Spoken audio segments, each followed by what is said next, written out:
नमस्कार, मैं हूं रत्ना और आप देख रहे हैं सी न्यूज़ भारत। वक्त हो गया बिहार झारखंड बुलेटिन का। बुलेटिन में बात होगी बांका की, जहां स्वास्थ्य शिविर का आयोजन किया गया। साथ ही बात होगी कैमूर की, जहां खेलकूद और जागरूकता से संबंधित गतिविधियों का आयोजन किया गया। ऐसी तमाम खबरों पर विस्तार से चर्चा करेंगे इस बुलेटिन में। बांका जिले के चांदन प्रखंड मुख्यालय स्थित सरकार भवन में विभागीय आदेशानुसार रविवार को प्रशासन गाँव की ओर अभियान के तहत एक शिविर का आयोजन किया गया। इस शिविर में प्रखंड शिक्षा प्रसार पदाधिकारी सुरेश ठाकुर, चांदन ग्राम पंचायत के मुखिया अनिल कुमार, पंचायत सचिव रणधीर कुमार यादव, पीआरएस मनोज कुमार और जीविका से संबंधित पदाधिकारी और कर्मी मौजूद रहे। हालांकि प्रचार प्रसार नहीं होने के कारण अधिकांश ग्रामीण इस शिविर में भाग नहीं ले पाए। कुछ ग्रामीणों ने कहा कि इस तरह के शिविर कागजों में खाना पूर्ति बनकर रह जाते हैं।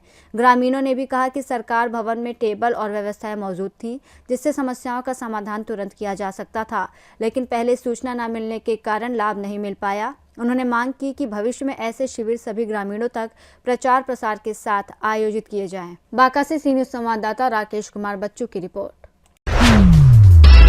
कैमूर जिले के रामपुर प्रखंड में जीविका दीदियों ने महासागर सीएलएफ और गगन सीएलएफ के बीच नई चेतना अभियान के अंतर्गत आयोजित प्रखंड स्तरीय क्रिकेट अभ्यास मैच में भाग लिया। इस कार्यक्रम का उद्देश्य महिलाओं को सशक्त बनाना और समाज में जागरूकता का विस्तार करना बताया गया। कार्यक्रम के दौरान महिलाओं के लिए विभिन्न खेलकूद और जागरूकता संबंधी गतिविधियां आयोजित की गई। बीपीएम रामपुर अनिल कुमार चौबे ने जानकारी देते हुए बताया कि जीविका दीदियों का जिला स्तरीय क्रिकेट मैच आगामी दिनों में जगजीवन स्टेडियम भभुआ में आयोजित किया जाएगा। इसके लिए क्रिकेट और कबड्डी का अभ्यास मैच सरकार भवन बेलाव में खेला गया। जीविका दीदियों ने इस अभ्यास में उत्साह और जोश के साथ भाग लिया। खेल प्रतियोगिताओं में कबड्डी, बैडमिंटन, क्रिकेट सहित कई मनोरंजक और सहभागितापूर्ण खेल शामिल थे। जी, आपका शुभ नाम? मेरा नाम अनीता कुमारी है। मैं रामपुर ब्लॉक के कम्युनिटी कोऑर्डिनेटर हूँ। अच्छा, ऐसा है कि ये किसके थ्रू क्रिकेट मैच, महिला क्रिकेट मैच कराया जा रहा है? ये जीविका की तरफ से एक पहल किया जा रहा है नई चेतना के तहत, जिसमें महिलाओं को भी आगे बढ़ाना है। जैसे कि हर क्षेत्र में, जैसे महिला पायलट भी हो रही हैं, ड्राइवर भी हो रही हैं ट्रेन का, तो मैच क्यों नहीं खेल सकती हैं। इसी तरह से मतलब कि महिलाओं को आगे बढ़ाने के लिए क्रिकेट खिलाया जा रहा है, ताकि वो भी मतलब कि आगे बढ़ेंगी तो उनके अगली पीढ़ी जो है, अगर बालिकाएं आती हैं तो वो भी मतलब कि आगे बढ़ेंगी। धन्यवाद बहुत। हाँ सर, ये कहाँ के बीच महिला क्रिकेट मैच हो रहा है?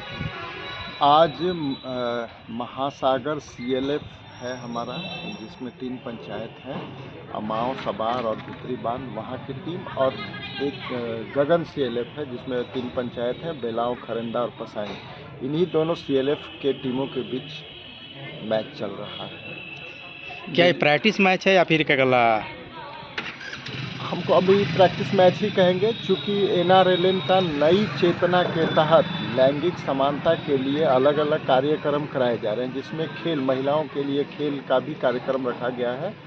पहले कबड्डी भी कराया गया, बैडमिंटन भी किया गया, अभी क्रिकेट मैच किया जा रहा है, जिसमें एक प्रखंड स्तरीय जीविका दीदियों का टीम बनेगा और कल जिला में जगजीवन स्टेडियम में सभी प्रखंड की क्रिकेट टीम पहुंचेगी, जीविका दीदी की क्रिकेट टीम, और वहां पर कल और परसों दोनों दिन मैच होगा और फाइनल जिला स्तरीय टीम बनाई जाएगी। कैमूर से सी न्यूज़ संवाददाता राम प्रवेश तिवारी की रिपोर्ट। किशनगंज जिले के कोचाधामन प्रखंड अंतर्गत टिकरिया पंचायत में जिला परिषद फंड से बन रही कब्रिस्तान की 4 दीवारी में भ्रष्टाचार की भारी शिकायतें सामने आई हैं। स्थानीय जिला पार्षद इंजीनियर नासिक नाजिर ने बताया कि निर्माण कार्य में कुल 7,49,000 रुपए की एस्टीमेट राशि निर्धारित थी। इसके बावजूद निर्माण कार्य में 45% राशि विभागीय लोगों को रिश्वत के रूप में दी गई और केवल बाकी राशि से 4 दीवारी का निर्माण कराया गया। स्थानीय ग्रामीणों और संवेदक ने आरोप लगाया कि निर्माण कार्य में 2 दर्जे की ईंटें और कम सीमेंट का इस्तेमाल किया जा रहा है और तकनीकी मानकों का पालन नहीं किया गया। इसके साथ ही एस्टीमेट बोर्ड गायब है और जनता के टैक्स के पैसों का दुरुपयोग किया जा रहा है। स्थानीय इंजीनियर ने इस मामले पर कोई टिप्पणी करने से इनकार कर दिया और उप विकास आयोग ने भी इस पर कोई प्रतिक्रिया नहीं दी। ग्रामीणों ने चेतावनी दी है कि यदि ऐसे भ्रष्टाचार पर कार्रवाई नहीं हुई तो वो सरकार और प्रशासन के खिलाफ आवाज उठाने को मजबूर होंगे।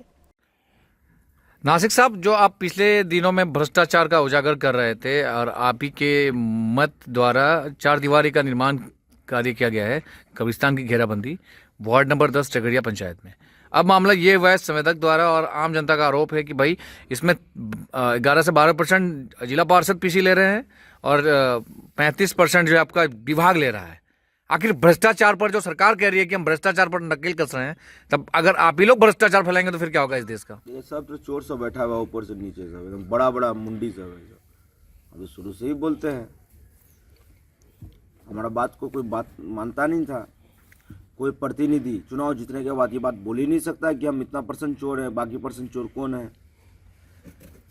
मेरा सवाल है कि एक योजना है 7.5 लाख का, ऑफिस 28%, डोंगल में पैसा गया 4%, जिला परिषद अभिकर्ता 2%, आपको 50% पैसा 3.5 लाख में 50% पैसा गायब।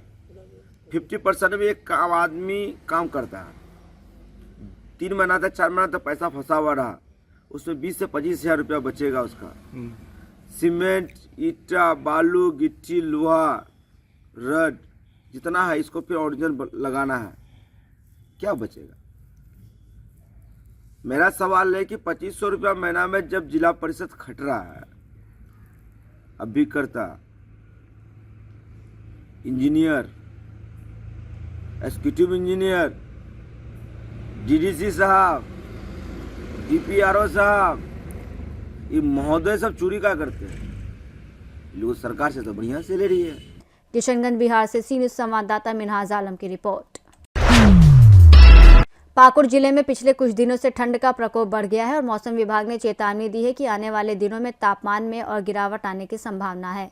इस स्थिति को देखते हुए जिला प्रशासन ने एडवाइजरी जारी की है। सिविल सर्जन सुरेंद्र कुमार मिश्रा ने जिले वासियों से अपील करते हुए कहा कि घर से निकलते समय गर्म कपड़ों का अधिक उपयोग करें और केवल आवश्यक कार्यों के लिए ही बाहर निकले। सिविल सर्जन ने विशेष रूप से बुजुर्गों और बच्चों का ध्यान रखने की सलाह दी और कहा कि जिले के सभी अस्पतालों और सीएससी केंद्रों में एडवाइजरी वितरित कर दी गई है। सिविल सर्जन ने आगे बताया कि ठंड के चलते श्वसन और सर्दी जुकाम जैसी समस्याओं में वृद्धि हो सकती है, इसलिए लोग खुले स्थान पर लंबे समय तक रहने से बचें और स्वास्थ्य का विशेष ध्यान रखें। विगत 2 दिनों से पाकुड़ जिले में भी ठंड बढ़ गई है और बहुत जगह तो शीतलहरी चल रही है। ऐसे में सर्दी जुकाम खांसी के काफ़ी मामले आते हैं।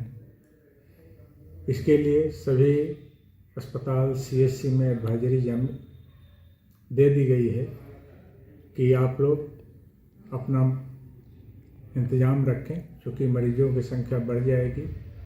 साथ ही ठंड से बचाव के लिए सभी को सलाह दी जाती है कि जब भी घर से बाहर निकलें गर्म कपड़ा पहन के निकलें।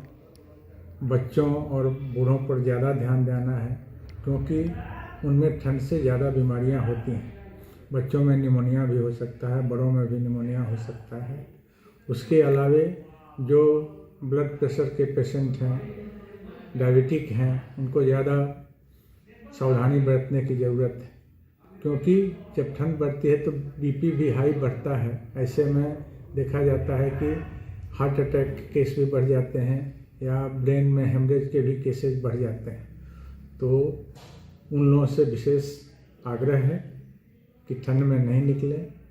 वैसे विशेष ज़रूरत पड़ने पर निकलें भी तो गर्म कपड़े पहन के निकलें, पैरों में मोजा और जूता पहन के निकलें, ताकि ठंड का असर ज़्यादा नहीं हो। पाकुड़ से सी न्यूज संवाददाता पंकज भगत की रिपोर्ट। महिला सम्मान और संविधान प्रदत्त अधिकारों की रक्षा को लेकर रविवार को अंबेडकर चौक पिठोरिया में एआईएमआईएम झारखंड के नेतृत्व में शांतिपूर्ण पुतला दहन कार्यक्रम का आयोजन किया गया। यह कार्यक्रम बिहार के मुख्यमंत्री नीतीश कुमार के विरोध में आयोजित किया गया, जो पूरी तरह शांतिपूर्ण, लोकतांत्रिक और अनुशासित वातावरण में संपन्न हुआ। इस कार्यक्रम में एआईएमआईएम झारखंड के कार्यकर्ता, स्थानीय नागरिक, सामाजिक कार्यकर्ता, बड़ी संख्या में महिलाओं ने भाग लिया। वक्ताओं ने कहा कि हाल की हिजाब खींचने की घटना महिलाओं के सम्मान, गरिमा और धार्मिक स्वतंत्रता पर सीधा हमला है, जिसे किसी भी सूरत में बर्दाश्त नहीं किया जा सकता। एआईएमआईएम झारखंड ने स्पष्ट चेतावनी दी कि यदि महिलाओं के सम्मान और संवैधानिक अधिकारों की अनदेखी जारी रही तो पार्टी भविष्य में भी लोकतांत्रिक और शांतिपूर्ण तरीके से आंदोलन जारी रखेगी। कार्यक्रम में प्रमुख रूप से आबिद हुसैन, एआईएमआईएम मीडिया प्रभारी, हसीबुल अंसारी, प्रखंड अध्यक्ष कांके, अख्तर रजा, कांके प्रखंड संयोजक अशफाक, इमरोज मौजूद रहे। रांची से सी न्यूज संवाददाता इमरोज खान की रिपोर्ट। बुलेटिन में फिलहाल इतना ही। देश और दुनिया की तमाम बड़ी खबरों के लिए देखते रहिए सी न्यूज़ भारत।